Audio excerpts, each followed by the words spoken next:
สดดีในยามเช้าพี่น้องจ๋าบรรยากาศตอนเช้าๆหลายๆคนก็สิสงสัยว่าน้ำอะไรสีดำๆอยู่บนใบถั่วพี่น้องจ๋าอีหลาฉีดกับกันสาลายให้เพื่อนพี่น้องจ๋าซอยอันยังก็สิสงสัยพี่น้องจ๋าช่วยกระตุ้นการออกดอกช่วยให้ต้นพืชต้นผักของเฮา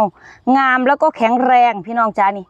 นี่เป็นลักษณะต้นของถั่วพุ่มฝักยาวแบบไร่ข้างพันธุ์ของทางสวนนี่แหละพี่น้องจ๊ะถั่วพุ่มที่ปลูกได้ตลอดปีนะแต่ไม่ใช่ถั่วปีลักษณะฟักลักษณะหน่วยของเพิ่นกับฝักใหญ่ฝักยาวพันธุ์สีขาวแบบนี้เลยพี่น้องจ๊ะรสชาติเพิ่นนี่กรอบติดหวานบ่แข็งบ่เป็นเสียนบ่เหม็นเขียวพี่น้องหลายคนว่าบ่มีพื้นที่ปลูกบ่ได้ดอกข้านหาข้างบ่ต้องไปเฮ็ดข้างบ่ต้องไปเฮ็ดใหม่พี่น้องจ๊ะปลูกใส่เข่งแตกกระตาแตกก็ได้กินเด้อถุงปลูกกระถางได้เบิดเลยพี่น้องจ๊ะนี่ฝักสีขาวฝักใหญ่ฝักยาวอันนี้อีกประมาณจัก5-6 มื้อก็สิได้ตึงแล้วล่ะพี่น้องจ๊ะ